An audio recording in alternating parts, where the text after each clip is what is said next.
liquid oxygen and methane tanks. We put propellant lines in, and we put more of these to support the intuitive machine missions. Now, Athena, today's lander, went through the same late load of propellant while it was on the pad today. In fact, we have just finished wrapping up propellant loading. Now, methane isn't typically used in the Falcon program, so Falcon teams had to lean on the expertise of our Starship teams to verify the health and status of the lander and our fueling system. And speaking of Athena, the lander arrived in Florida back in January, and since then, teams have been integrating the spacecraft to Falcon 9 second stage in preparation for launch. It continues to be a smooth countdown today, and the SpaceX team will begin propellant loading at T-minus 35 minutes. Right now, we are looking good for an on-time liftoff, and in the meantime, let's check in with Tahira and Josh at Kennedy. Thank you, Yome. Now, as we mentioned at the top of the show, there are more than a dozen instruments on board Athena. And we're going to walk you through them to show you how they'll inform on how astronauts live and work on the lunar surface in the future. So let's jump right into the NASA technology demonstrations. We have the Prime 1 suite, which stands for Polar Resources Ice Mining Experiment. It consists of two instruments, the Trident drill, which you see right here, and a mass spectrometer called MSOLO, which you see right down here. And joining us now live to discuss these two tools is Dr. Jackie Quinn, Prime 1 Project Manager with NASA.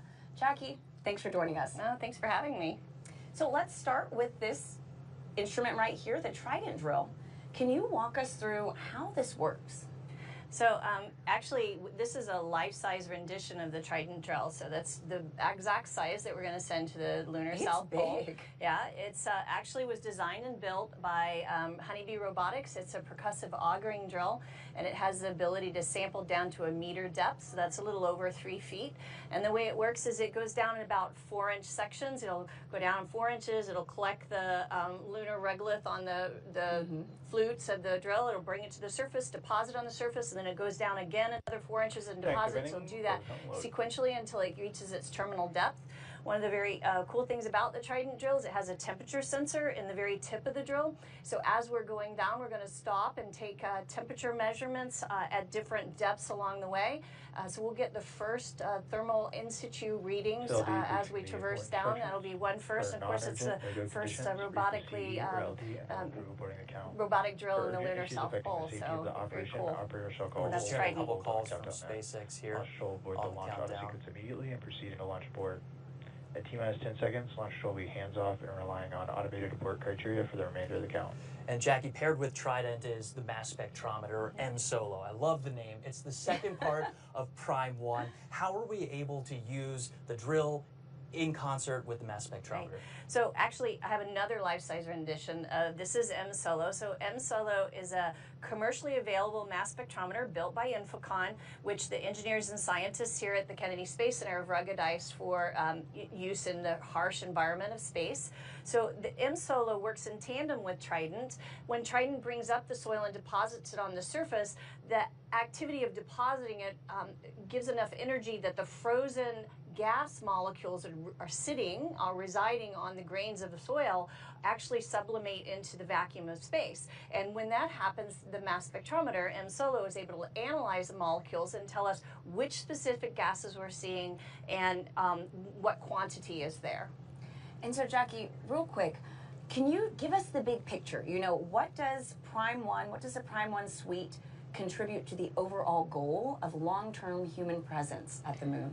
Yeah, so right now, I would say we're fairly tethered to Earth as human explorers, and we want to be able to have a sustained presence on the moon, on Mars, on any celestial body. And in order to do that, we need to be able to live off the land. So if we look historically at explorers, say Lewis and Clark that went from Missouri to the Pacific, they were able to do it because they lived off the land. They gathered food and vegetables, they hunted, they drank water. Well, we as explorers of space need to be able to live off the land as well. And the way to do that is to be able to get the water if it's there and be able to harness it for creating fuel and oxygen. And that's what Prime 1 will do, is to give us those first key engineering components that allow us to design future systems.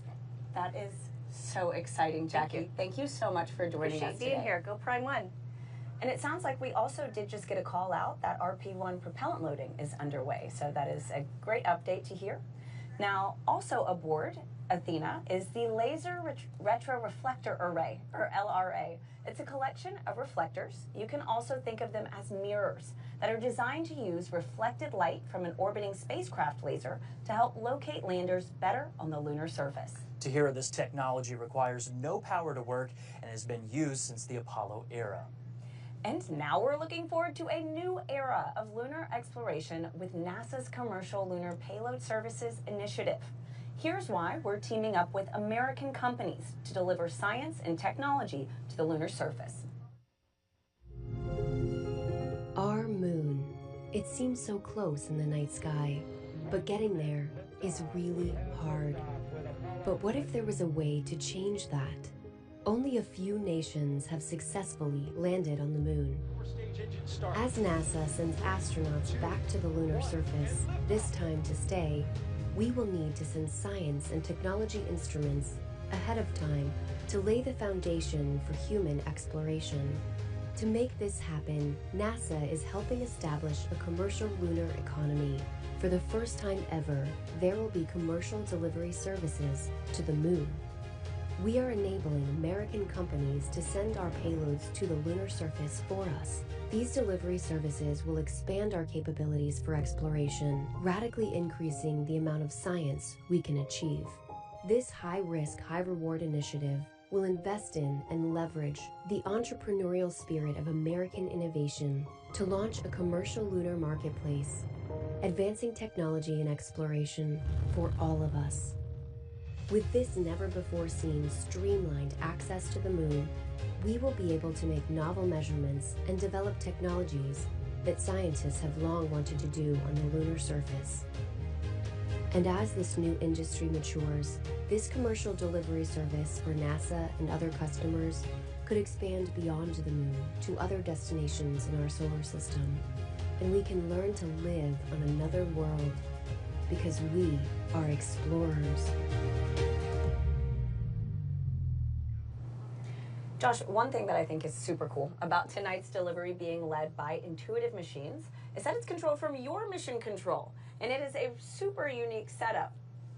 That's right, Tahira. Let's take a live look at Nova Control. This is the nerve center of our entire program at Intuitive Machines. Starting now, we have 3 primary flight controller teams working 24/7 to monitor, command, and control our lunar lander during its journey to the moon and Athena's mission on the lunar surface. Here's a closer look at how Athena may accomplish her mission. Athena's mission may provide the wisdom required to define how will humanity live and work on the moon. These kind of questions, where we go from being observers of the moon to builders on the moon, this is the first step to beginning to answer those kinds of questions. Her route to unlocking the moon's secrets follows the same path as an old friend. Odysseus lunar lander separation confirmed. Small engine firings refine Athena's trajectory before approaching lunar orbit. We have to do what's called a lunar orbit insertion. It's about a 900 meter per second maneuver. It's a big burn. In orbit, Athena checks on her payloads, including Lone Star's data center, and manages extreme heat in the light and frigid cold in darkness. We're just going in orbit, doing the things you do with satellites. This will be very similar to what we do with our orbit and comm relay satellites, starting with IM-3. A short engine firing sends Athena into a lower orbit to prepare for one final 600-second burn maneuver to the surface. And it's a nice ride. The engine provides a steady level of thrust that does pick up a little bit as we deplete fuel, but we control it. Finally, Athena's true mission, delivering technologies, science, and services that may enable humanity to live, work, and explore deeper into the solar system. It's definitely a great feat. But once you're there, you want to expand from that landing spot and go and look at different things. For approximately 10 days, Athena is designed to support NASA's Prime 1 drill suite, deploy a rover, send a rocket-fueled drone into a crater, and connect those spacecraft using Nokia's 4G LTE lunar surface communications system. We have people that are driven to build and fly and operate space equipment. And that's what we're here for. It's who we are. In addition to Athena, Intuitive Machines and NASA developed a first-of-its-kind technology called the Micronova Hopper for IM-2. We're joined now by Trent Martin, the Senior Vice President of Space Systems at Intuitive Machines, to talk about the Hopper. Trent, welcome. Thank you. So, I hear over at Intuitive Machines, y'all call the Micronova the Grace Hopper. We do. Naharika Agrawal, our project manager for the Hopper, named it after Grace Hopper, who was a pioneer in software programming. Well, what's such a fitting name for another pioneering technology? You know, Absolutely. Hopper had big support from NASA's Space Technology Mission Directorate through what we call a Tipping Point Award. Can you explain why that is? You know, what is it about Grace that has everybody so excited? Yeah, so we had decided that we were looking for a technology that could be utilized to go to extreme locations on the moon. In particular, places that rovers couldn't go. We had settled on the Hopper, and we started working on the Hopper through a partnership with NASA through the Tipping Point opportunity. We were able to fund that, fly it to the moon, and prove out this technology, prove that we can go down into pits or down into permanently shadowed regions or even into the lava tubes on the moon. Wow. And once she's in a pit or a lava tube or a crater, what payloads do you have on board conducting the science that you expect to get back there? Yeah, so this first mission, we didn't intend to have any payloads on this, but we actually have 3. So we have a camera system so we can look down, see what's underneath. Through a partnership with the German Space Agency, we added a temperature sensor, a pyrometer, onto the foot of the Hopper so that we can sense the temperature down inside of a permanently shadowed region. And then working with a company out of Hungary called Pulley Space, we put a neutron spectrometer on board so we can actually tell if there's water down inside of a PSR. That is so exciting. Now, so you talk about Hopper going inside these craters, these lava tubes. Does she have to hop back out to transmit the data, or can she do it from right inside there? Well, we believe that she's going to have to hop back out. However, we partnering with Nokia, we've actually put a Nokia antenna on top of Hopper. And based on the analysis that Nokia has done, we believe that we will be able to communicate outside of that PSR that we're flying into just by bouncing the signals off of the walls of the crater. But we'll find out. That's part of the experiment. How far away is that crater, and how many hops do you think it'll take to get there? So we're going to take 5 hops once we get to the surface. 1 to get us off of the lander, and then several different hops to prove that we can fly parabolically, we can fly a steady level flight, we can fly down into the PSR, and then wait a period of time and then fly back out of the PSR. We'll be 700 meters away from the lander by the time we're finished. It is so exciting just hearing about the complexities of, you know, this lunar technology that's going to the moon. And Trent, we wish Grace safe travels into the history books. We do too. Thank you very much. Thank you. Now, let's head back to SpaceX in Hawthorne, California, where John and Yomi are standing by live right now. Thanks, Tahira. Everything continues to be go for launch as we count down to liftoff in just 26 minutes from now. Now, not only is the Falcon family of vehicles supporting NASA's lunar efforts through contracts like CLIPS, but we're also working directly with companies to help support a growing commercial industry, and that's unlocking space for both commercial and government customers. Yep, that's absolutely right. And for more than a decade, Falcon 9 has supported 45 missions to the International Space Station with our Dragon spacecraft, starting with our first cargo resupply mission, then returning human spaceflight capabilities to the U.S., and even helping launch 2 additional cargo missions with Northrop Grumman's Cygnus. All of these missions have enabled science and research to be conducted on the International Space Station. Yep.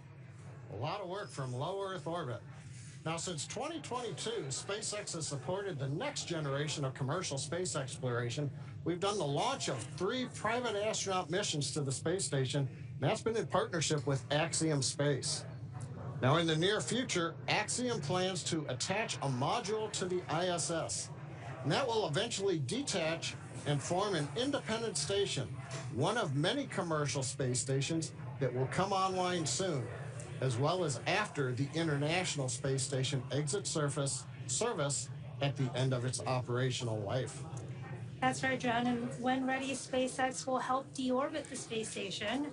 NASA awarded SpaceX a contract to develop the USD Orbit Vehicle, or USDV, which is a modified Dragon designed to guide the ISS through a controlled re-entry into Earth's atmosphere.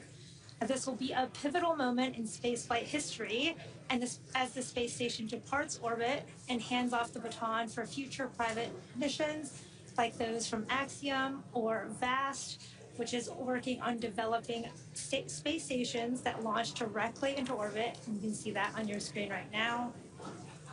Now, SpaceX's drive to unlock space does not end there. In 2021, SpaceX launched Inspiration 4 on a 3-day journey around the Earth. It was the first all-civilian mission to space. And missions like Inspiration 4 that you can see here, Polaris Dawn, and the upcoming From 2 mission, those allow commercial astronauts to conduct research and other activities in the microgravity of outer space, as well as demonstrate new technologies while orbiting the Earth. Now, as some of you may recall, last year the Polaris Dawn crew reached the highest altitude ever in Earth orbit since the Apollo program. They participated in the first ever extravehicular activity, what we call an EVA, where they stood up in Dragon wearing SpaceX-developed EVA suits. They also conducted 36 research studies and experiments designed to advance both human health on Earth and during long-duration space flights. There's a nice view of the very top of Dragon where they conducted that EVA from in the SpaceX suits. Yeah, those were incredible missions, and all of these missions, including today's IM-2 mission, are helping set the stage for future missions to the Moon, Mars, and beyond. And of course, SpaceX continues to support NASA's Launch Services program with missions like Sphere X and Punch, which are currently scheduled to launch in just a few days. So very exciting times ahead, but back to today's mission. Let's check back in with Tahira and Josh over at KSC. Thanks, Yome. So we are at about T-minus 22 minutes from liftoff tonight. Josh, if all goes as planned, this would be the second lunar landing for Intuitive Machines. I mean, that has to feel good. It does. And just last year, we became the first commercial company to land and operate on the surface of the moon, despite a harder than expected landing caused by a laser altimeter mishap. Now, so what did your team do to assess IM-1 and really make modifications for this second mission tonight with Athena? Right. After IM-1, the entire team met and reviewed every minute of the mission. What went right, what went wrong, and identified a few improvements for Athena. Namely, we've taken extra steps in testing to ensure Athena's laser altimeter is rock and roll ready to go, Tahira. I mean, that sounds great, Josh. So let's talk about this landing site. The landing for IM-2 is at Mons Mouton. It's named after the award-winning NASA mathematician and computer programmer Melba Mouton, who contributed to the successful Apollo 11 moon landing. Mons Mouton is about 100 miles from the lunar South Pole, climbing nearly 20,000 feet high. That's about the height of Mount McKinley in North America. This mountain is also about the size of Delaware, stretching 2,700 square miles, and will be the southernmost lunar landing ever attempted. Now, Josh, can you break down what are the differences between the IM-1 landing site from your first lunar landing and the IM-2 site for Athena tonight? Well, both of these sites are lunar highland areas, very similar when it comes to that. The IM-2 landing site is about twice as close to the South Pole than our first mission. Why was Mons Mouton chosen? Was there anything specific that you all used to really narrow this down for IM-2? That's a great question. I asked our scientists, and as we move closer to the South Pole, combining Earth and Sun visibility becomes more challenging. So we chose Mons Mouton because the Sun and Earth visibility enables a longer surface mission so that NASA commercial payloads may complete their operational goals. It also has a crater close by that we're targeting for Grace to explore called Crater H. We'll have to think of a better name for the next round of explorers that drop by. Absolutely, Josh. That's so funny. Now, and those explorers could be, Artemis astronauts. The Mons Mouton area is also one of the potential landing locations for the Artemis 3 mission. It's a region no other crewed mission has ever landed or explored before. Here's a closer look at the type of preparation that goes into returning from the lunar surface in our Artemis Moon Minute.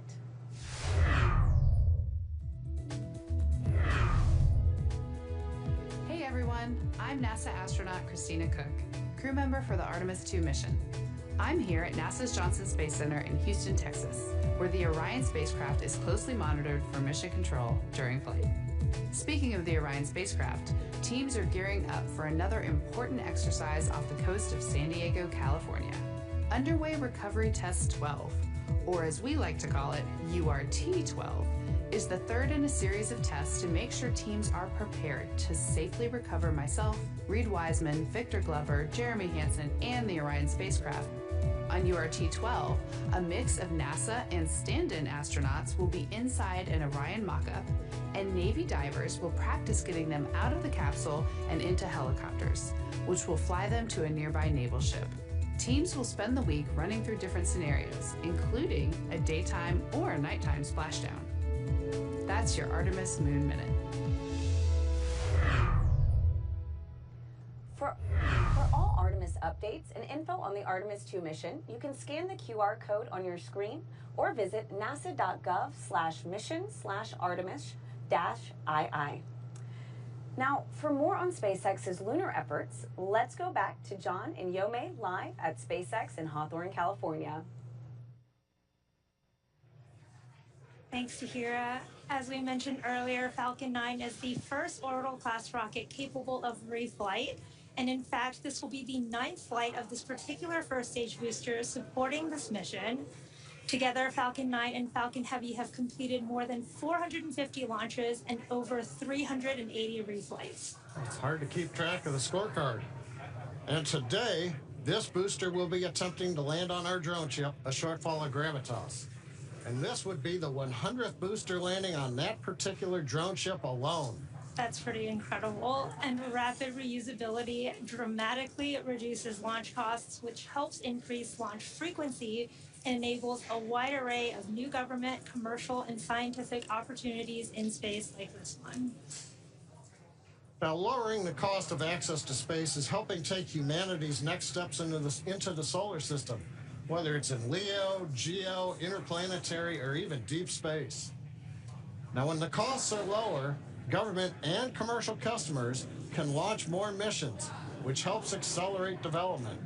This also helps commercial satellite and private research customers afford to launch more projects to space, and that helps stimulate innovation here on Earth.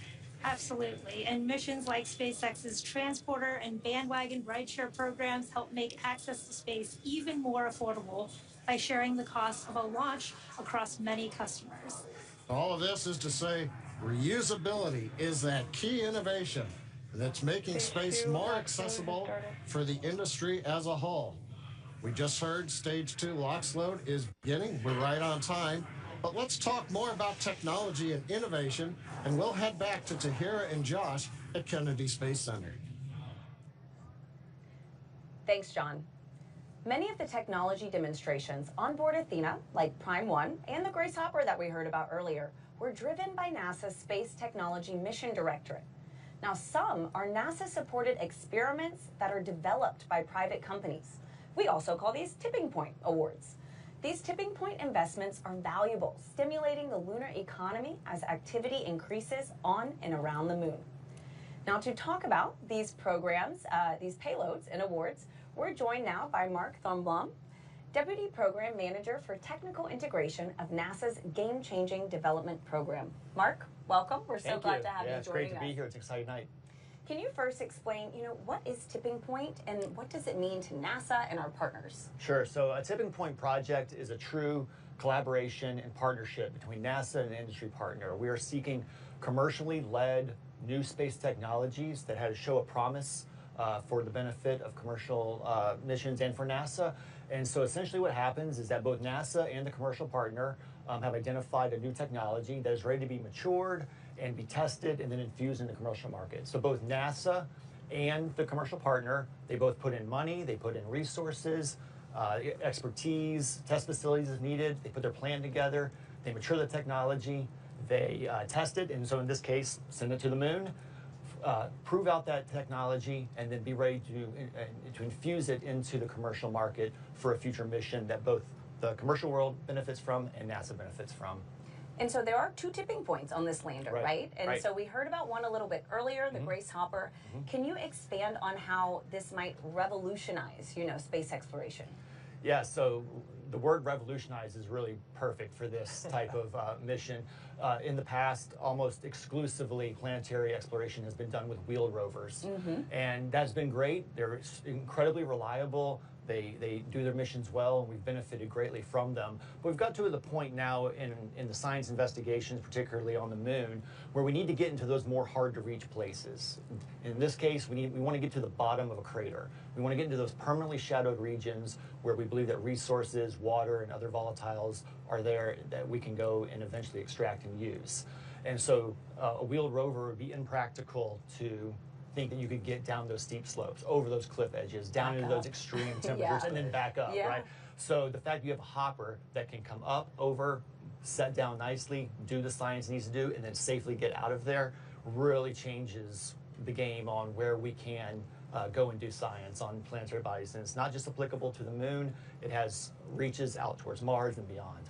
All right, Mark, I'll throw you a curveball. Sure. Can you tell us more about another one of these tipping point initiatives with Nokia that hopes to deploy the first cellular wireless network on the moon? This is the one that seems to just light people up when you talk about it. It's so familiar. Nokia has done such a fantastic job of taking their terrestrial telecom 4G networks that connect billions of people and devices every single day.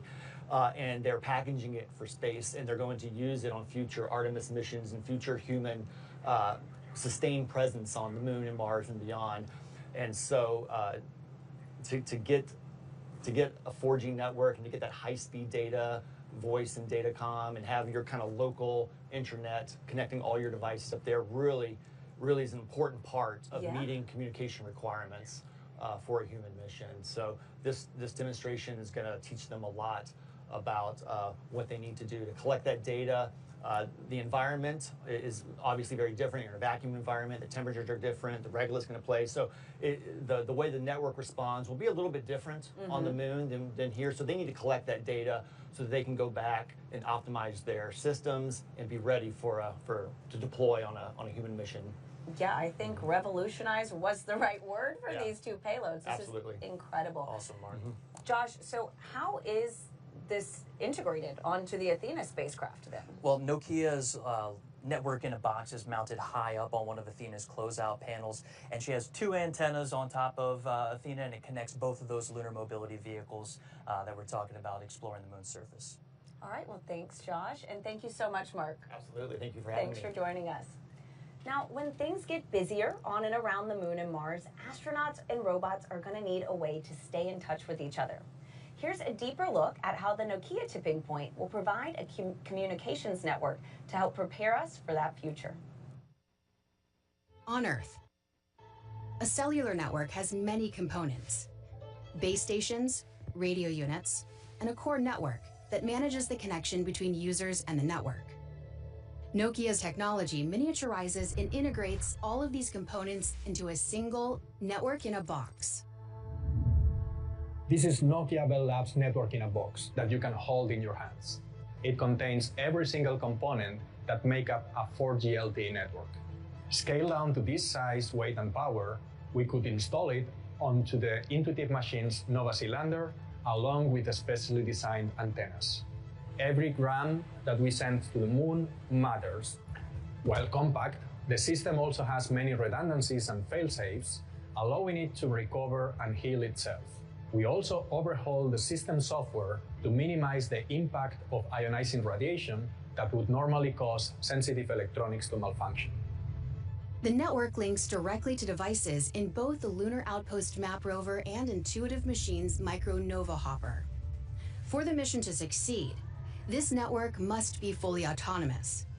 It must deploy and configure itself once on the lunar surface. As the lunar rover goes about conducting experiments, and the hopper goes deep within a crater, the network must also constantly make adjustments to ensure it maintains connectivity. This is an uncrewed mission. There will be no human technician to tweak or repair the network if something goes wrong. Achieving that level of autonomy was a monumental task to undertake. Working with NASA's Space Technology Mission Directorate, Nokia plans to test the first cellular network on the moon. Success will have implications far beyond this important mission.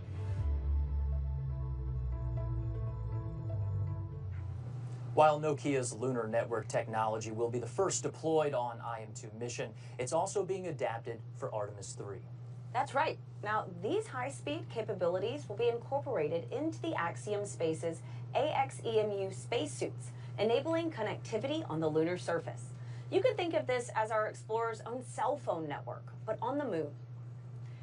Together, efforts like CLIPS and tipping points are helping advance humanity's reach into our solar system and shape our country's approach to exploration through commercial partnerships. Tonight, Intuitive Machines' lunar lander is taking NASA's science and technology demonstrations to the moon under the Commercial Payload Services Initiative, or CLIPS, as we like to call it in the business, right?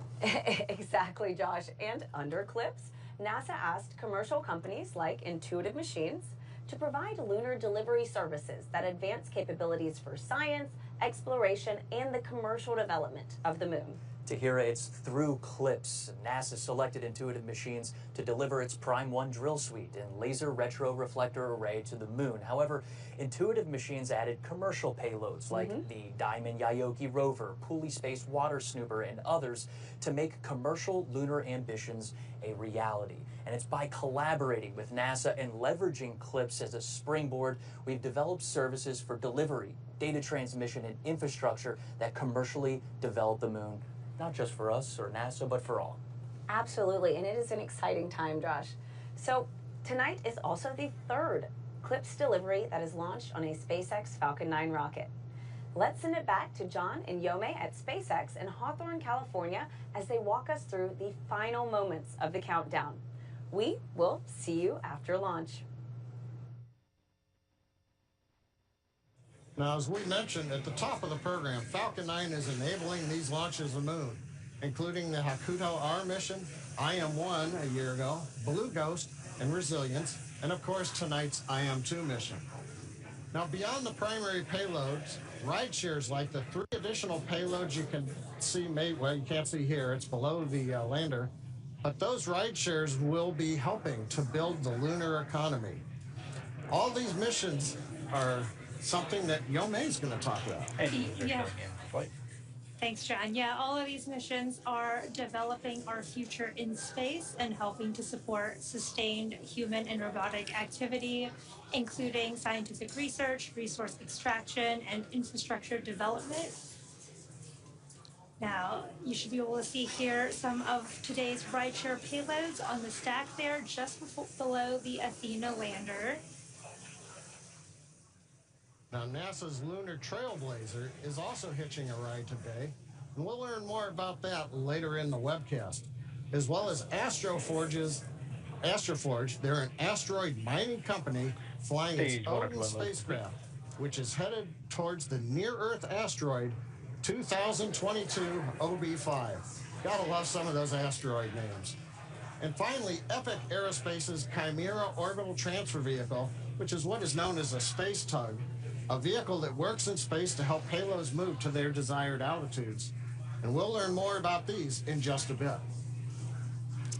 Yeah, these systems are paving the way for our sustained presence both in space and on the moon as we deliver landers, crew, satellites, and rovers in the next few years, building up the moon's equivalent of low Earth orbit, which is known as lower lunar orbit, which will act as the staging point for future missions, supporting lunar communications and providing platforms for science and research.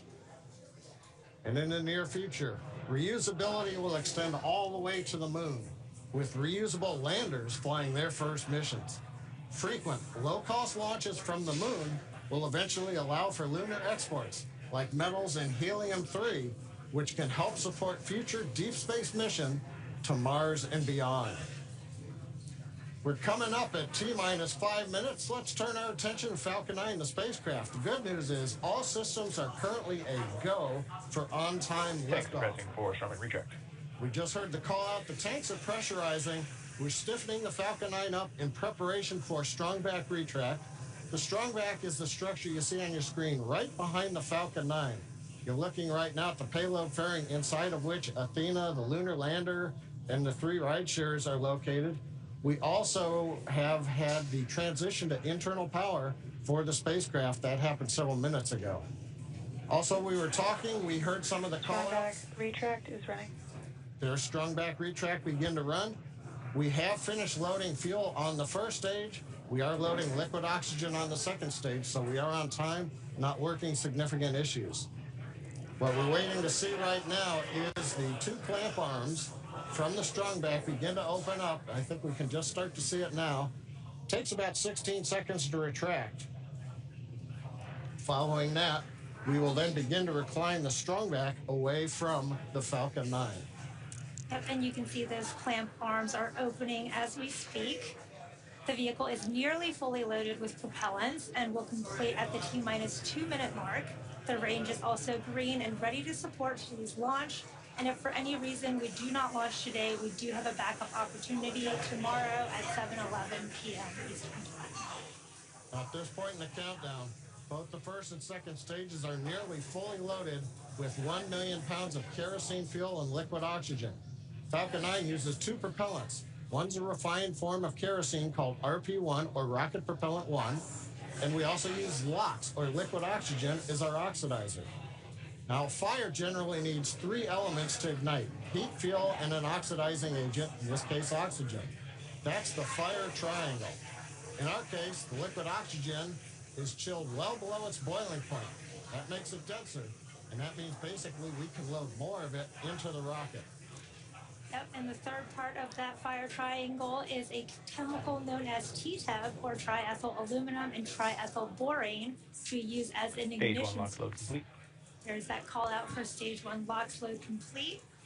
And the combustion of RP1 and LOX is what makes the rocket go, and it's that TTEB mixture that sets the match to the propellant mix.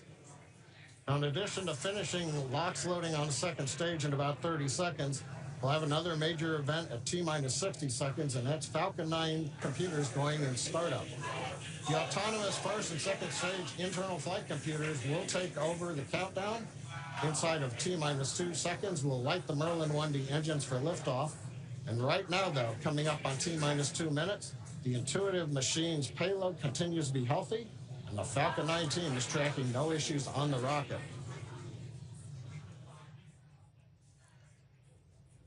Currently, the weather is green and the range is ready to support a T0 at 7:17 p.m. Stage 2 LOX load complete. Okay, we've heard the call out just inside T-minus 2 minutes. LOX load on second stage complete. You can probably also hear the background enthusiasm. Everybody is getting ready for a launch to the moon. Next major event coming up right now. Ground gas closeout. Ground gas closeout. That means that strong back alongside the Falcon 9. We're draining any propellant from the ground lines. We're venting gas overboard. That'll also create what's typically a large white plume that comes off of the strong back.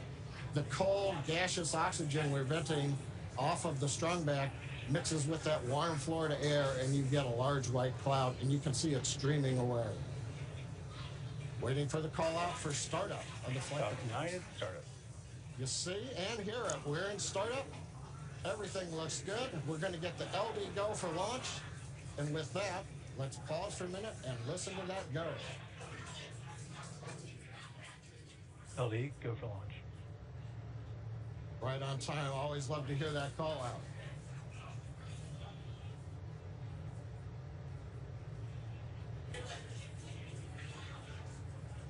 T-minus 30 seconds and counting. All systems are go for launch of Falcon 9 with the Intuitive Machines lunar payload.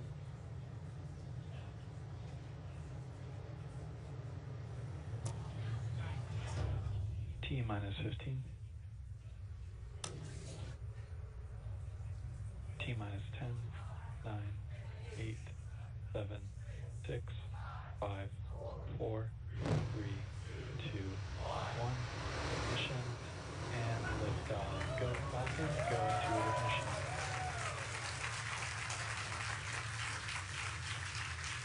Vehicles pitching downrange.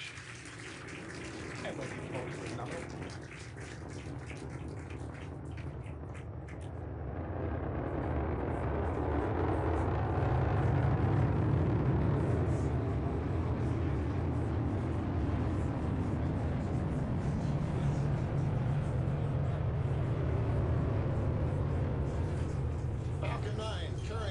SpaceX' lunar lander Athena has successfully lifted off at pad 39A.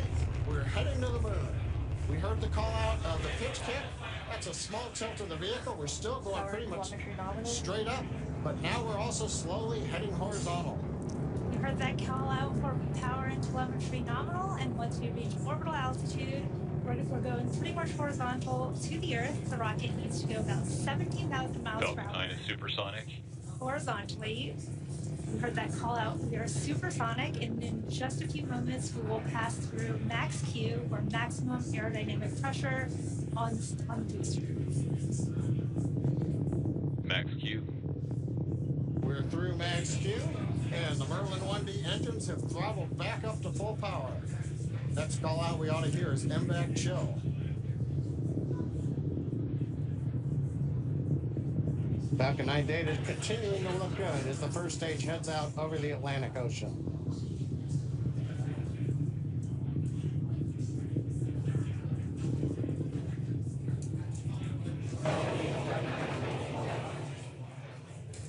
Trajectory looking good on Falcon 9. Now we're going to have a few events coming up in quick succession. We're going to start with MECO, main engine cutoff. That's the point during the flight where we shut down the 9 Merlin 1D engines on the first stage. Then we'll go into stage separation, and then SES-1, which is the second stage engine start number 1. And shortly after MECO, stage 1 and 2 will separate from each other, with the first stage booster beginning its trip back down to Earth, while the second stage engine starts for the first time, known as SES-1, where the single Merlin vacuum engine on board the second stage will light up. This is happening in just a few seconds. MECO. Stage separation confirmed.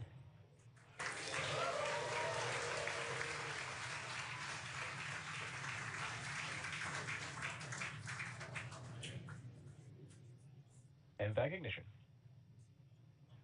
Call-outs of 3 good events. You heard it, and you should have seen it there on the webcast. MECO stage sep and SES-1. Now the first stage is not powered, it's shut down. Great views coming from the second stage cameras as we have just had sunset a little while ago at Kennedy Space Center. The first stage is now coasting to apogee. That's the view on the left side. We're slowly turning using cold gas thrusters. We're turning to orient the engines into the direction of flight. Also, you may have been able to make out in a little bit of the light, the titanium grid fin deployment is underway. We're using pneumatic gas pressure. Confirmed. And here comes fairing separation. And a beautiful view. Looking at Athena and the ride shares on top of the second stage stack. So we had good fairing Vehicles are on a separation. nominal trajectory. Trajectory's nominal. First stage is looking good as it coasts to apogee. Second stage under power. Yome, everything continuing to look good right now on the mission. Yeah, we are at just over T plus 4 minutes into today's mission. IM-2 is SpaceX's 24th launch this year, and we are currently in the first of 2 planned MVAC burns. Around the T plus 6 minute mark, you should see on your screen the first stage's entry burn. It's currently making its way back down to Earth. And for that entry burn, we will relight 3 of the M1D engines on the first stage, starting with the center engine, followed shortly by the engines next to it, which will slow down the vehicle as it passes back into the Earth's atmosphere. Now we need to slow down the first stage to reduce re-entry forces, which will help us recover and reuse that first stage. And you can follow along on your screen to the telemetry on the bottom left and right of your screen for the stage 1 and stage 2 speeds and altitudes. Now you may have noticed on the left side of your screen, first stage altitude has begun dropping. We have reached apogee, and now we are under the pull of gravity, headed back down to the Atlantic Ocean. Now to slow us down, we'll use that entry burn. And that means we're firing 3 Merlin engines to decelerate the Falcon 9, but we'll still be moving very rapidly. And that's going to cause the vehicle to fly through the Merlin exhaust gases. That's also known as the rocket's plume. And this will deposit a layer of soot on the vehicle surface, one of the signatures of a flown booster. Now that soot comes from the carbon-based fuel that Falcon 9 uses. Now it took us almost 2 minutes since separation to get up to apogee. It's going to take the rocket just as long to bring the first stage back down to the edge of the atmosphere for the entry burn coming up in just about 20 seconds or so.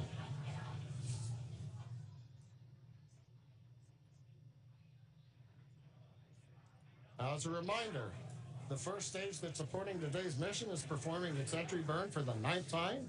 Falcon 9 is the world's first orbital reusable rocket. This is important because it's that reusability that allows SpaceX to refly the most expensive parts of the rocket, and that in turn drives down the cost of space access. Stage 1 entry burn startup. Stage 1 FTS is saved. There's that call out for entry burn startup, and this will be about a 30-second burn, slowing that first stage down as it re-enters the Earth's atmosphere.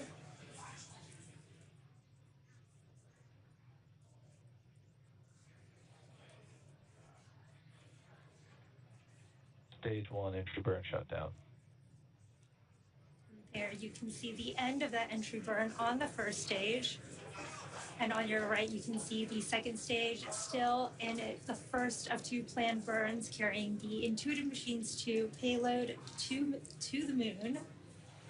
Now coming up next, we will shut down our MVAC engine on the second stage, followed quickly by the landing burn on our first stage. And the second engine cutoff of this first burn will be in just about 30 seconds at the T plus 7 minutes and 46-second mark. Stage 2 is in terminal guidance. You can see on your bottom right the speed of the second stage accelerating as we are in that burn. Stage 1 transonic. Stage 2 STS is saved.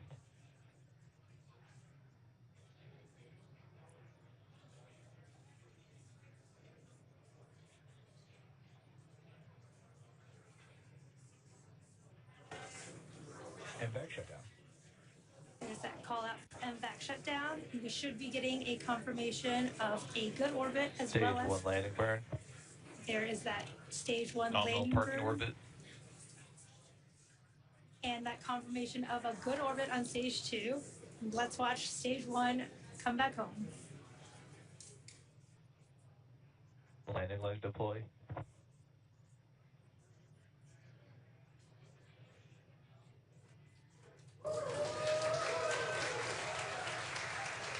Stage 1 landing confirmed. Awesome views of that first stage landing. There you have it. That was the 413th recovery of an orbital class rocket, including first stage landings for Falcon 9 and Heavy. Oh, first stage is back on the drone ship. Beautiful mission. Second stage is in the parking orbit in our low Earth orbit. Now the mission does continue in space with stage 2. Coming up next, we have the second burn of our MVAC engine. We call that SES2. And that'll be the second stage burn around the T plus 36.5 minute mark. And we'll follow that with spacecraft separation. Until then, we're going to send you back to Tahira and Josh at Kennedy Space Center. Thank you, John and Yome. If you're just joining us, welcome to the Space Coast of Florida, where we just witnessed live the beautiful liftoff of the moon-bound Intuitive Machines lunar lander named Athena.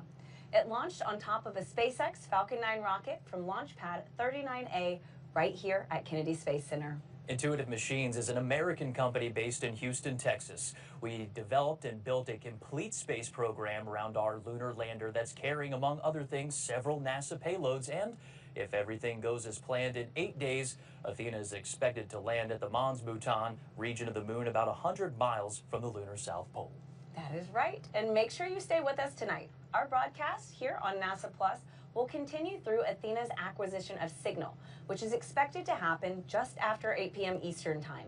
Now, Josh, besides Athena calling home for the first time, Are there any other big milestones that your team is monitoring and waiting to happen right now? Well, it's important to remember that Athena making that first phone call home isn't an easy feat.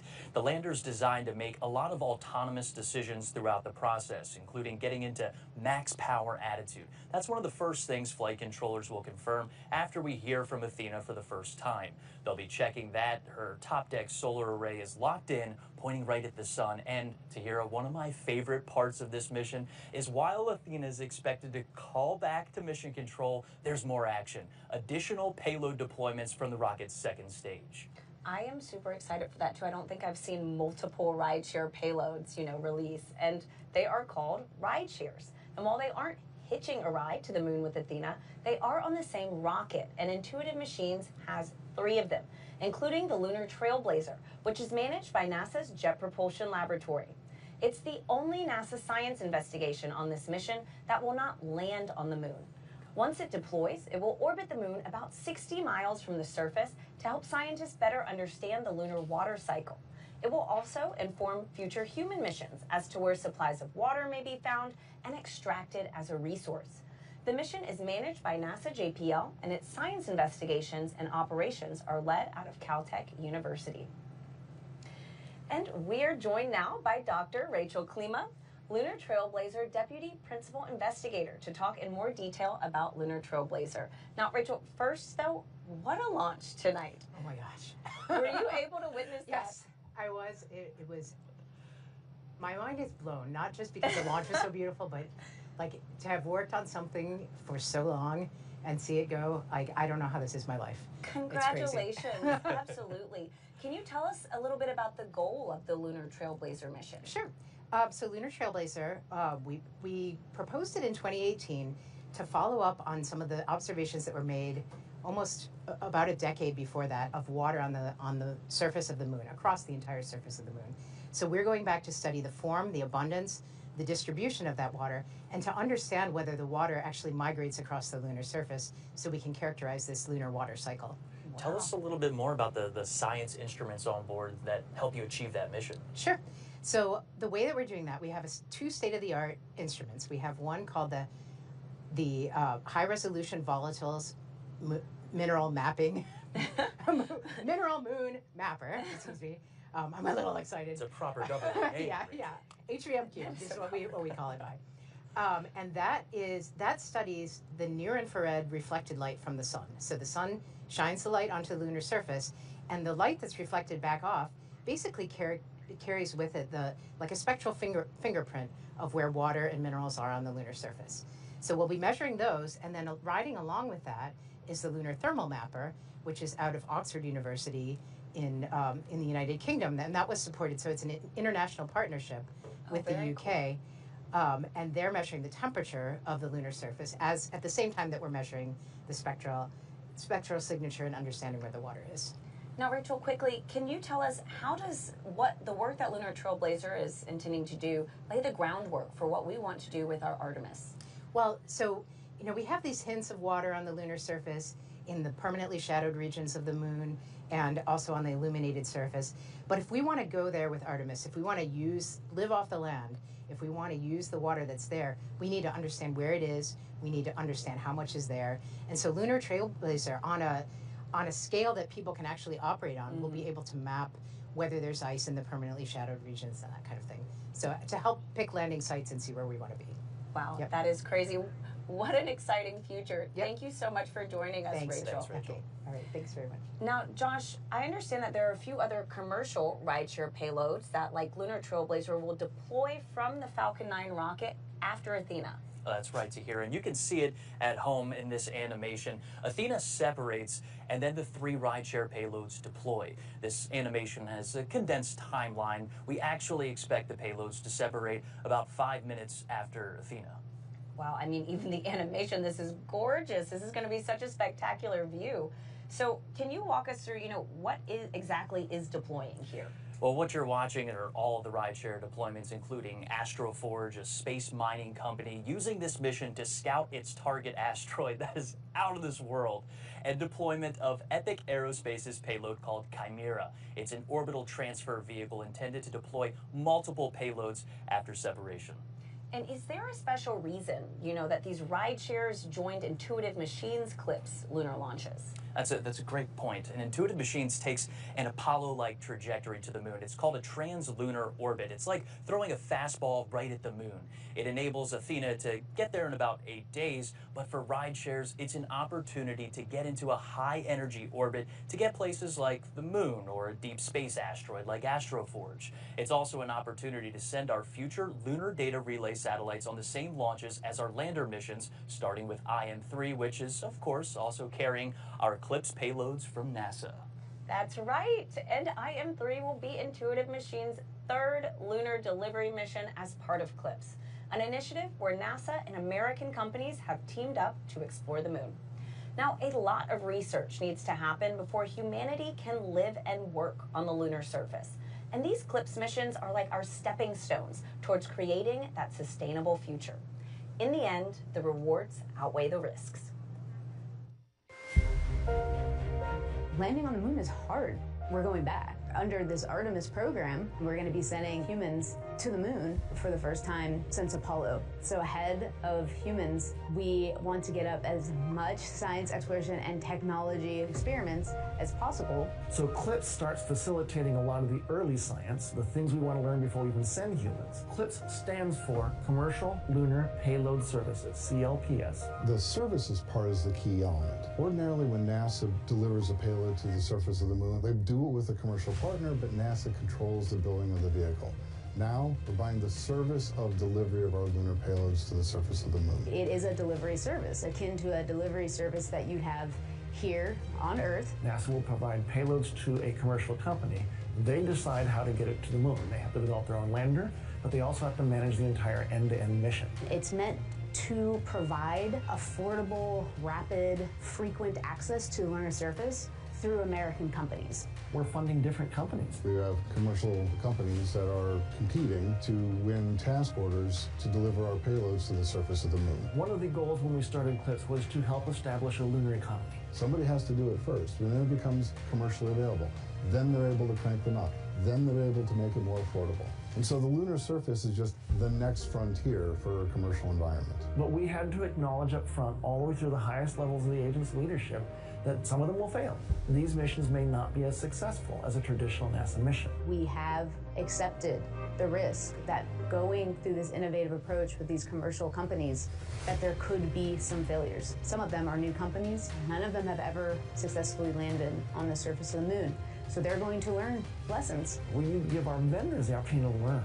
And so that'll help ultimately buy down our risk as these companies learn, okay, what does it take to actually build up the lunar lander, integrate payloads, get to the lunar surface and land safely. They've been able to demonstrate that they have very, very good technical depth and the ability to design and execute missions. We're willing to take more shots on goal. We aren't risking human life. And in the big picture, if we're flying missions at 1/10 of the cost of a NASA mission and we fail 2 of them, we still get 8 missions for that same price. Even with 1 or 2 or 3 failures, this is still a very economical proposition. It's a risk posture which is more risk tolerant than NASA is accustomed to.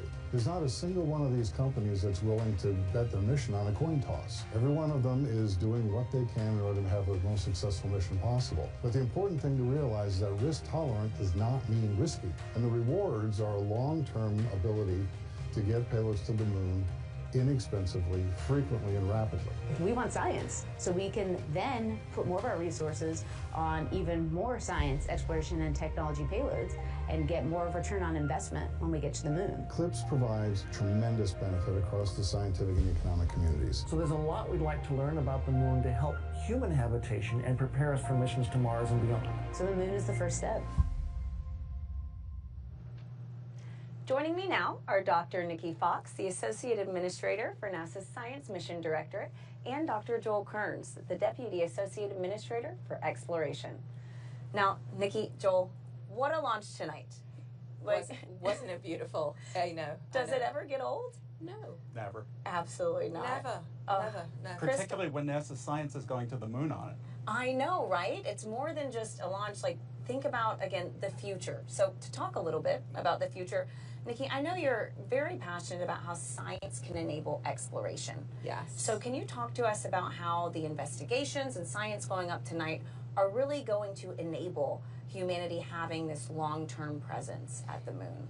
Yeah, I mean, obviously, science enables exploration, but exploration enables science, and that's why we're so excited about having this partnership as we move forward. NASA science does great science wherever we go in the universe, literally. From the center of the sun to the edge of the universe, we're doing fantastic science. But the really cool thing is when what we're doing is really enabling humanity to take next steps. And so as we return to the moon, we're not just returning to the moon for a short trip, we're returning to stay, and then the moon lights our way to Mars. And so all of the experiments that we have that we're putting on clips are just there to enable us to do the next great things for humanity. And so, Joel, as part of CLIPS, it is really to team up with American companies to help advance the capabilities of the commercial development of the moon. Can you explain how this CLIPS initiative and these flights are really advancing what we want to do with Artemis? Well, every one of these CLIPS flights, like the IM-2 mission, is advancing both science and technology that we will need to move humans out further into the solar system, but also answer really long-term scientific questions we've had for decades since Apollo. And we're doing this a very different way than we did Apollo. Yeah. In Apollo, it was a national effort that was really done by NASA with a major industry at the time. Here we're partnering with our international partners, but also, as you said, with commercial firms in the US. And the way we implement CLIPS to carry out these science and technical objectives, we actually get as a service from US industry the ability to bring things to the moon and get data back. This not only allows us to do this faster and less expensively, but it builds a capability in industry to take things to the moon, not just for NASA, but for all of our Artemis Accord signatories and all our allies and friends around the world. It starts with robotic landers, it goes to orbiters, and it goes to other small spacecraft. And you know that we are doing public-private partnerships now, even for the big human landers and the spacesuits. It's really the wave of the future for the moon and eventually Mars. Absolutely. Now, very quickly, this is a hard question, but what are you both looking forward to most in this new era of lunar exploration? We are going to go to places on the moon, again, to get ready for Mars and to answer questions about the moon that no one's ever visited before. So, for example, IM-2 on this mission will go the furthest, closest to the South Pole that anyone has ever been. And we know we want to send our Artemis astronauts to the South Pole. So just by going there, we're going to get the first information of what is the South Pole really like as we answer those scientific questions. And Nikki? All of our NASA science missions are super interconnected. So the exciting thing for me tonight is not only intuitive machines going to land, but Lunar Trailblazer, coordinated science, both of them looking for volatiles, really fantastic. NASA science doing amazing things all through our universe, from the just everywhere we go, incredible science. So just really excited to continue to inspire the world and lead the nation in science exploration. Absolutely. Thank you both so much for joining us. Thank you. As part of CLIPS, Intuitive Machines is continuing to add commercial lunar services. It enables delivery, data transmission, and infrastructure to support the Artemis campaign and the commercial development of the moon. 2024 redefined Intuitive Machines, becoming the first commercial company to land and operate on the surface of the moon. Houston, Odysseus has found his new home. And rapidly advancing services for lunar data transmission and infrastructure. When we jumped off on this CLIPS initiative and pivoted the company towards the moon, it pushed the boundaries of what could be possible. And so we thought unconventionally. Last fall, we continued development of our lunar terrain vehicle, the Moon Racer, wrapped up 2024 with NASA astronaut testing at Johnson Space Center, along with a meteor crater trial run in Winslow, Arizona. To support delivering Moon Racer and other heavy cargo, the company completed several milestones in developing its heavy cargo lunar lander, Nova D. So what we're able to do with heavier cargo is provide a logistics supply chain to the moon. And while 2025 starts with another lunar liftoff, development of the first lunar data relay constellation capable of 4K video transmission is underway to support Artemis missions to the moon. Starting with our third and fourth CLPS deliveries, we plan on deploying data relay satellites and begin operational capability for Artemis and allow for more robust communication from the surface. Each mission is building the foundation for a sustainable presence on the moon and a foothold toward the next step into the solar system. We're now going to step aside while we await our next big milestones, the second burn of the second stage of the Falcon 9 rocket, and then separation of Intuitive Machines' lunar lander. We're expecting that to happen about 8 minutes from now, so we'll see you then.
Welcome to Kennedy Space Center, where we are currently awaiting the second burn of the Falcon 9 second stage and separation of Intuitive Machines' lunar lander.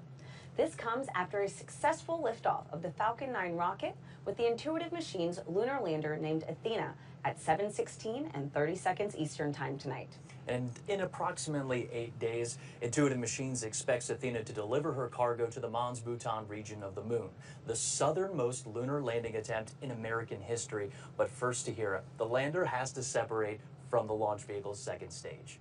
And for that, let's go back live to SpaceX in Hawthorne, California, where John Innsbrucker and Yomei Zhu are standing by as we await that second burn and then spacecraft separation. John, Yomei. Thanks, Tahira. We are a couple minutes away from our second and last relight of our MVAC engine. That'll happen at T plus 36 minutes and 25 seconds. And the second burn will last just over 60 seconds, and you can watch the velocity increase on the display on your screen. Right there, we saw a little bit of solid oxygen drifting off. We're actually purging everything. We're getting the engine ready to relight, chilling it in. At the same time, we've been using little cold gas thrusters to just kind of push all the propellant down to the bottom of the tank, so it's right over the inlets of the turbo pump. So we're ready to pull it in when we start to spin the engine for burn number 2. Well, that's called settling, right? And we use nitrogen to perform those maneuvers.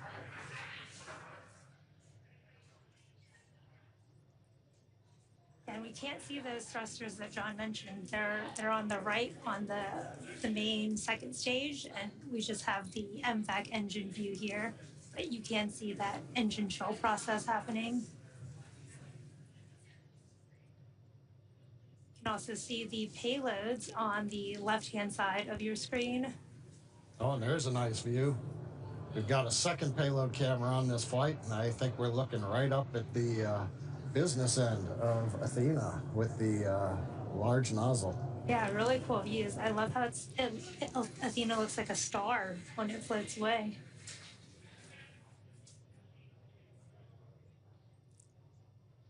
Again, we are coming up on that second engine startup 2 in just a few seconds here. Again, this will be about a 60-second burn.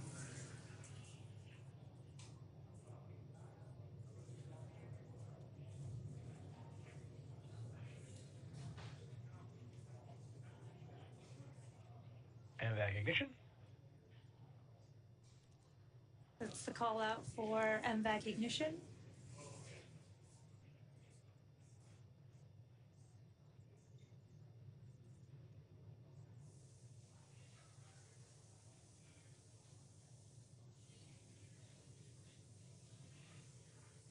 It's always cool to see that MVAC nozzle start glowing in the middle of the burn.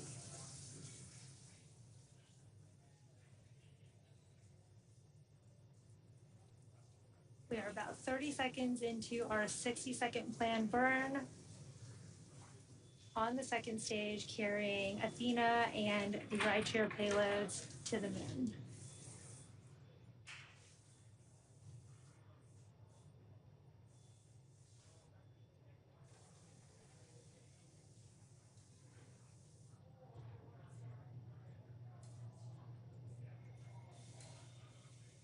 MVAC shutdown.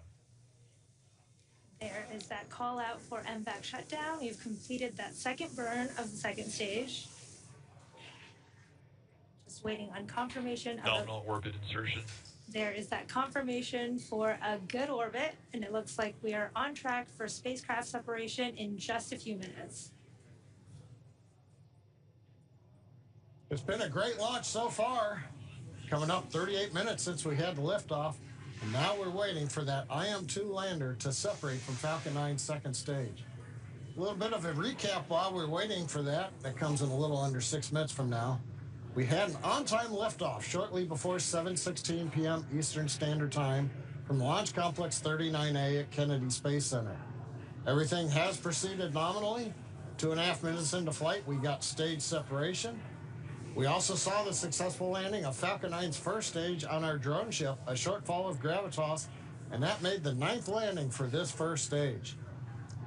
Now, about 2 + 7 minutes 46 seconds, we had a successful second stage engine cutoff, SECO 1, and we heard the call out of a good parking orbit insertion.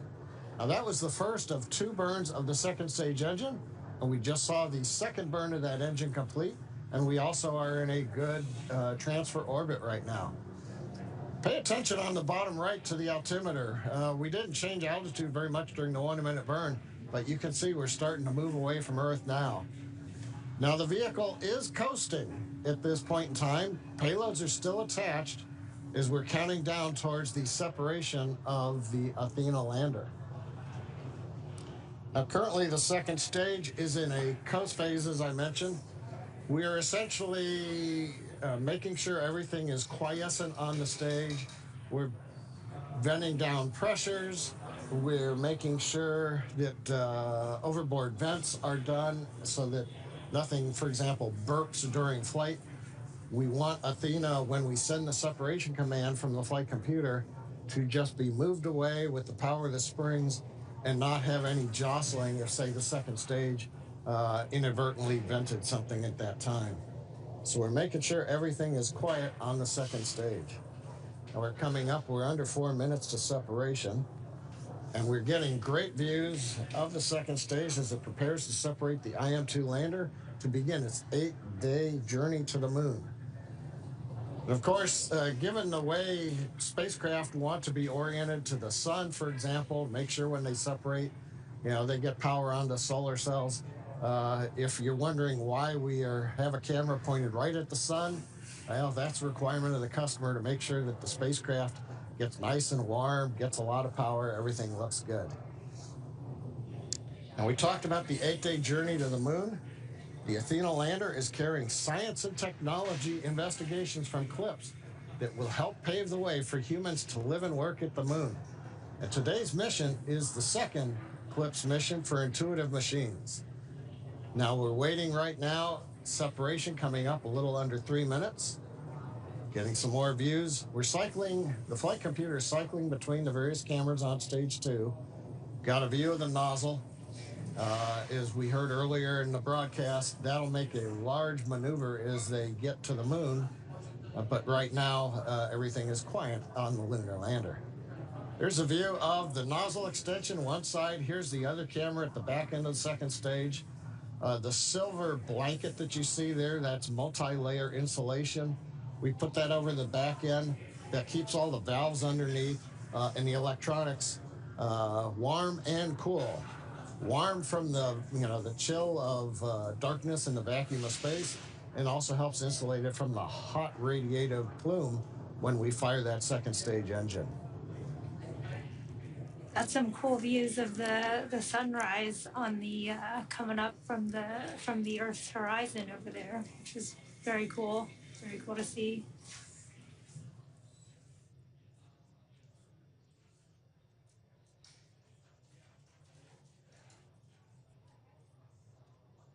"42 minutes, everything continues to be nominal on the second stage."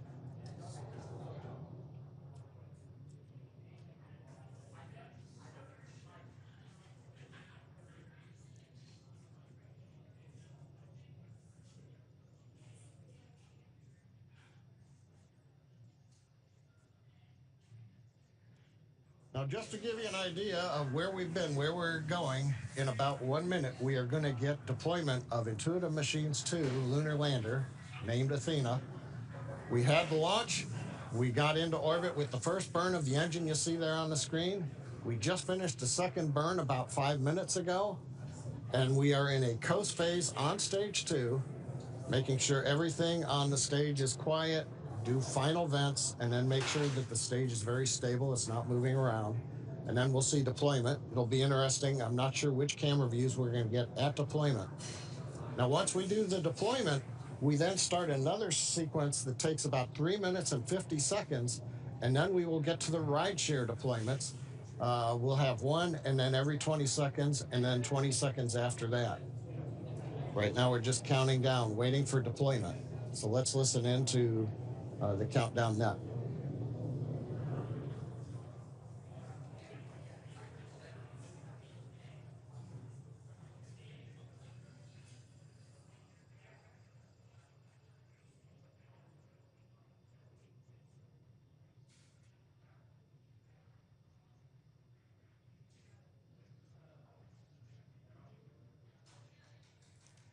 There is that deployment. You can see IM-2 Nova C lunar lander named Athena floating away from Falcon 9's second stage, confirming spacecraft separation. Now, from all of us here at SpaceX, we are wishing the IM-2 lander a good flight and safe travels. SpaceX is honored to be a part of NASA's Commercial Lunar Payload Services Initiative to deliver science and technology to the lunar surface, and we thank NASA and the Intuitive Machines for entrusting us with today's historic mission to the moon. Now, while we wait for the next development, let's bring in Tahira and Josh back at KSC. Yo, mate, that was absolutely gorgeous. What an excellent throw from SpaceX to Hero. What do you think of that shot? It is unreal, literally. It's so gorgeous. Right now, we're going to continue to listen in. Simultaneously, we have Intuitive Machines Nova Control in Houston, Texas. That's going to be waiting for acquisition of signal. That's Athena's first call home, while also monitoring SpaceX. FM, can you call out when we should have booted? And then if we get close to Confeder, give us a call. All right, that's Intuitive Machines Mission Control Athena confirming separation confirmed. Athena separation confirmed. And Tahira, while we stand by and keep running this clock for about 5 minutes after launch vehicle separation, that's when we expect Athena to make that first call home. At the same time, John, I, and Yomei in Hawthorne, California will be calling out those ride-share deployments. And Com and Raven, let's The views tell on screen. Scuba to stand by, and let's focus on Singapore and Tina. Yep, on screen you're looking at Intuitive Machines Nova Control on the left, and you're looking at the second stage views on the right with SpaceX, Tahira. Just gorgeous views. Look at that Earth. That's us. Absolutely incredible. A lot of things are happening right now. It's a very dynamic situation for those rideshare deployments. Let's just listen in here. AU permission back to TMAC for a second. Here we go.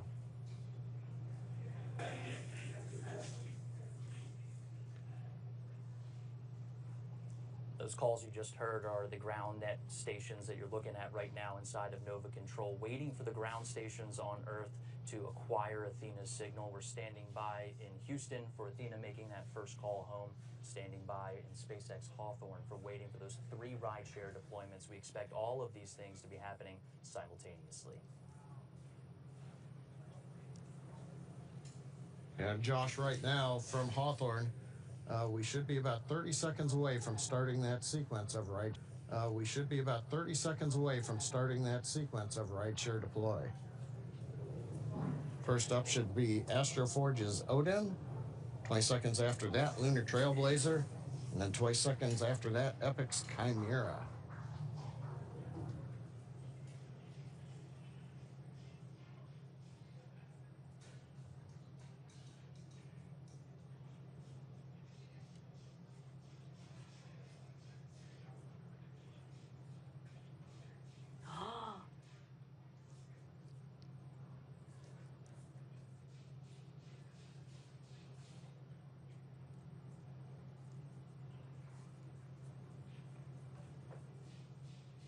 Odin deployed, as you heard over the net. Status, Odin's away. Lunar Trailblazer, separation confirmed. Lunar Trailblazer away.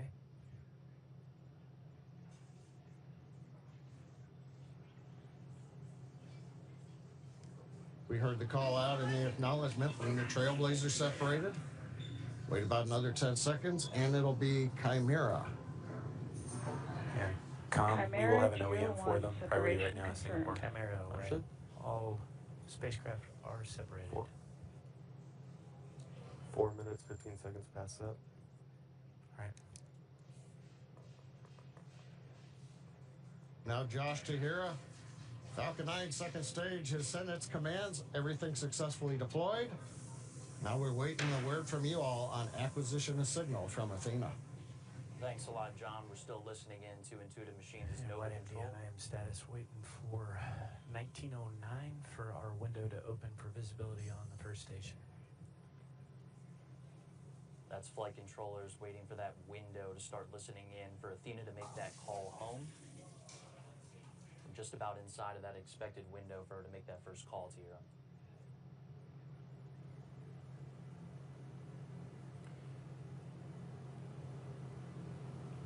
We expect Athena. We're still standing by for connection with TNOC, is that correct? That's good feedback. I'm getting. Should I enable randomization? Yeah, we're getting some information. We're waiting for visibility at our first ground station to hear. Those are the large radio astronomy dishes on Earth that are needed to make that connection to Athena out in space. What she's doing right now is autonomously commissioning. That's a process where she's turning on her power systems, getting into max power attitude. That's pointing that top deck solar array right at the sun, making sure we're getting good power coming through. Again, I'm just getting a little bit of information here that the visibility of the first station, that first ground station, to make that connection with Athena, 1909. So probably here just in the next couple of minutes, Mission Control is just going to be standing by for that opportunity. Until that window comes, 6 minutes post up. We're not going to hear that confirmation until that ground station's ready to receive that signal. Now, Josh, what happened? We're expecting 1909 for the visibility. That's correct. It's 1909. They're talking in Central Time, so that's 8:07 here on the East Coast. So here, just a couple minutes away, flight controllers are watching their screens, waiting to make that first connection with Athena while she's been autonomously commissioning herself in space. That process of getting to max power attitude, getting her radio pairs on, and making that first call home, all while moving just about 24,000 miles per hour. She's doing a lot. That's right. Now, Josh, what happens if Athena exceeds that time window? Well, if Athena exceeds that time window, it's okay. She's also programmed to swap radios and antenna pairs to get in a better configuration to make first contact with flight controllers that your folks at home are watching on the left side of your screen. That's Nova Control in Houston, Texas.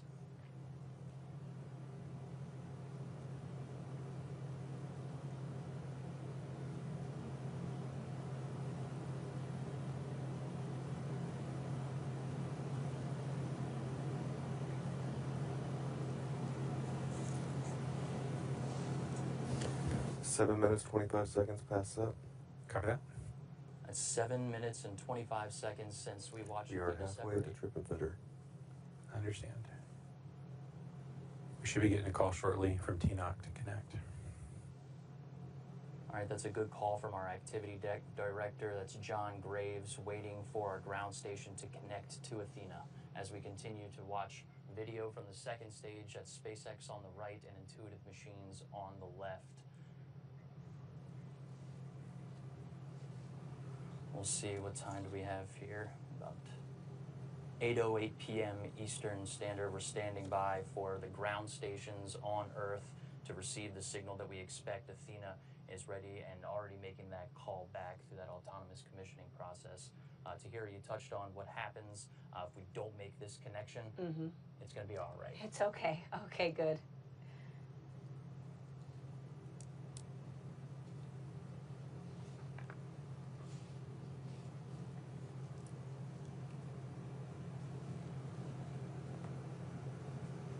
Now, we heard a call from Mission Control talking about a comm fitter being halfway through its cycle. What they're talking about there, to hear, and when we say it'll be okay, it's starting. Talk to me, Goose. Ground out. What are we seeing? Is TNOC giving you any feedback?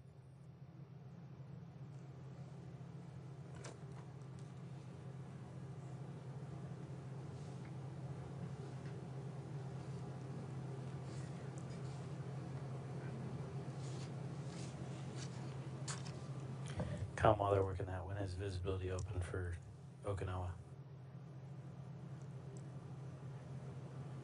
1:29.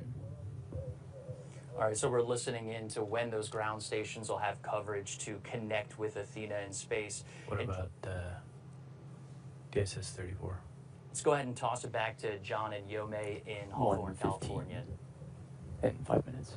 We are 9 minutes, 30 seconds past up. Copy that. And FM. Oh, thanks, 15 Josh. minutes and it just swaps out. Now we're hearing comms in the background right now. Yes. Now, for those of you following along, you'll know that this mission marks our 24th launch of the year. And we're gearing up for the Sphere X and Punch mission, launching from Vandenberg Space Force Base very soon. And in the coming weeks, NASA's Crew 10 mission to the International Space Station. You know, always follow along at SpaceX.com launches for up-to-date missions and schedules. And before we sign off here at SpaceX, let's go back to Tahira and Josh at Kennedy. Thanks a lot, John and Yomei. So if you think we can do that and get at least a Farm B up there, that would be great. All right, Tahir, we have exceeded our nominal acquisition of signal timing estimate, and flight controllers are starting that new set of procedures that will continue over the next several minutes. They're working to confirm our communications configuration is correct, that the flown trajectory we receive from SpaceX matches those expectations, and that our ground station dish is using the right trajectory. That's been a lot of the timing and things that we've heard in chatter right there in mission control. All right, and we are watching flight controllers in Nova Control right now, working to confirm where Nova sees separated from the launch vehicle, and then matching that data to the ground station's dish that's currently working to acquire the lander's signal. The team's expected to continue this process for several minutes until Athena's autonomous procedures start a new process. We've heard them call out a couple times of how much time is left until ComFitter, and that is part of that new process to communicate back to Earth. This includes cycling Athena's power systems, switching radios, and swapping antennas to sets that had not been used yet. All at the same time, we're working with SpaceX to confirm a good launch vehicle separation. That means a good translunar orbit. We mentioned that at the How top long of would the it show. take us to configure the DSN data connection? Go ahead and turn it on. It should be on now. Okay, ground net. And that's our ground net trying to work the ground stations that are on Earth to make that connection with Athena. But right now, we know that Athena... Just passing 12 minutes in set. We have 4.5 minutes before ComFitter trips.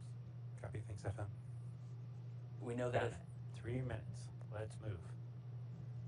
We know that Athena is on a fastball shot toward the moon. That's that translunar orbit. It does give us a lot of flexibility within our flight path. DSS 34. And there's some more calls working with those ground stations, enabling the ground stations to make the calls and make that connection with Athena. That is the start bend. All right. We're going to continue to monitor progress inside of Nova Control. I have command active for DSS 34. All right. Telemetry.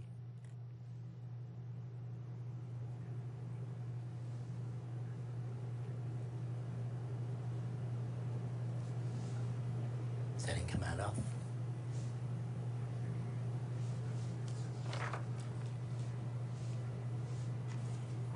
All right, so as we continue to monitor progress inside of Nova Control, we're going to pause to continue listening into what folks are saying inside of Mission Control. But let's just recap what happened leading up to and after liftoff from Launch Complex 39A at NASA's Kennedy Space Center. We saw liftoff to here just around 7:17 p.m. Eastern Standard Time. Then we saw a really good shot there. Beautiful. Yeah. Enabled DSS 34B. I believe DSS 34B is another ground station within the Deep Space Network, possibly. Telemetry active. All right, are we getting updates? I don't see packets yet. All right, that's a key word there. We're waiting for packets. That means that we're receiving data packets down from Athena. Just about 8.5 minutes after launch, we did see that great booster 14 minutes past that. on a drone ship. And then a second stage startup just about 36.5 minutes after launch. We saw Athena at launch vehicle separation. All right, ground net, what do we need to do to get telemetry packets? I'm not sure. We should be seeing them now. All right, we're standing by for data packets.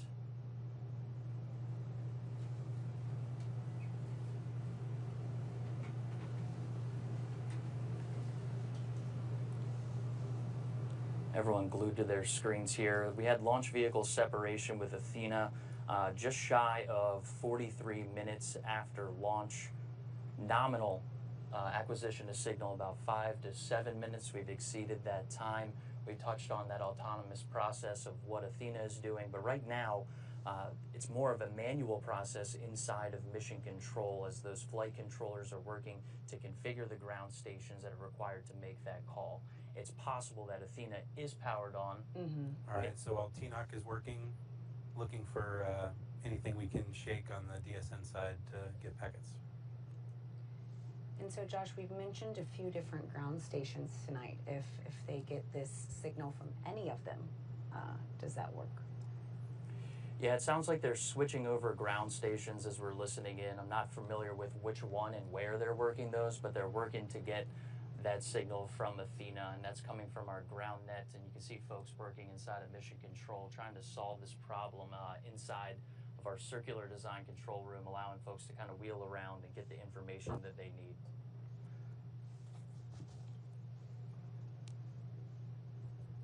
FM, so we're expecting about a minute for the power cycle, and then another 15. Sitting there looking, same antenna config. 30 seconds to the power cycle is what I got. Copy. Okay. All right, as we enter this, Call it out, we'll start a timer. as we enter this power cycle, we're going to continue to work that autonomous process with Athena. We're at 16, 17 is what I'm showing. Is that what we got? I'm now at 16, 17 right now. Okay. Copy.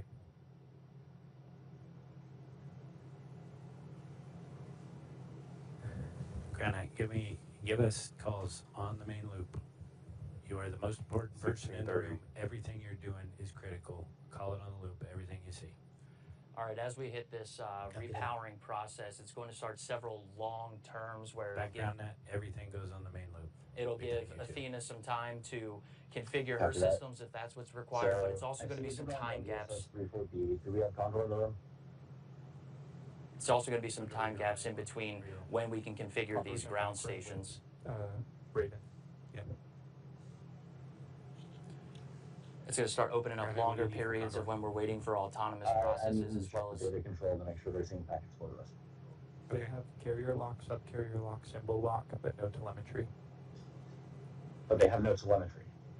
Copy. All right, that's a good sign. We're hearing carrier lock. That's one of the steps that we heard on our first lunar mission.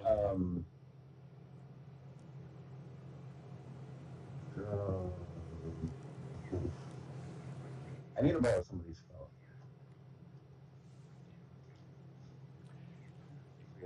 Showing packets. All right, we're showing packets. All right. Oh my goodness. Got to keep you on your toes, all right? We're going to start Athena here, and that is a great call. That is an active situation where we're switching ground stations in order to make contact with Athena. Kept us on our toes. I feel a little flushed in the face, but getting those data packets and getting that confirmation from Mission Control, best news I heard all night. I didn't think anything was going to top watching that launch, Tahira. So, Josh, can we breathe easy now? Orange Coronet, can I? We can. It sounds like we have our packets and we're working those challenges, but the important thing is we'll be providing those updates on our page as well as on our X account as they continue to work this challenge. But what an action-packed moment. 3 rideshare deployments. Take a look at what you got. And Athena's first call home to let us know she's ready for her lunar journey. And we continue to know that this is a journey filled with challenges.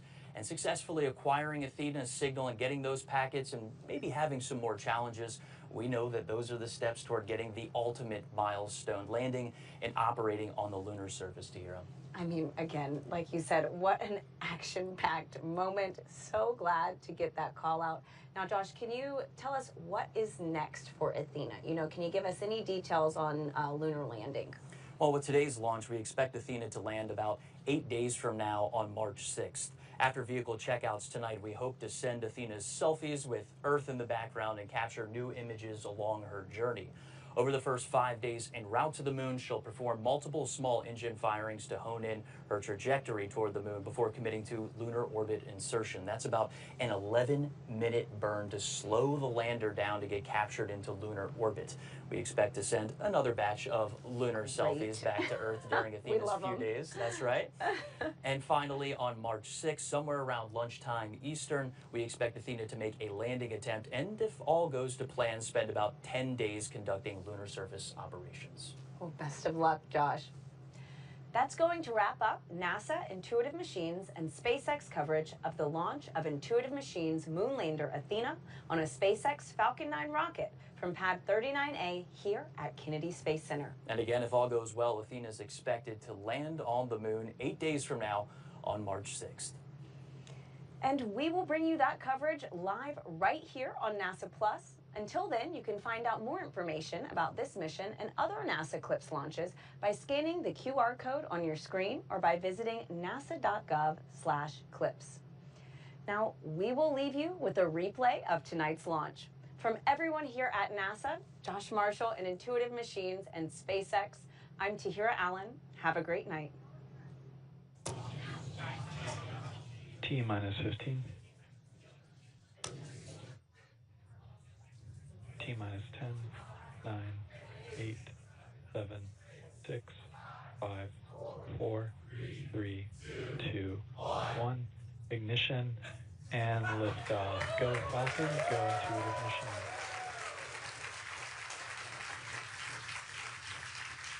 Vehicles pitching downrange. And when control is nominal.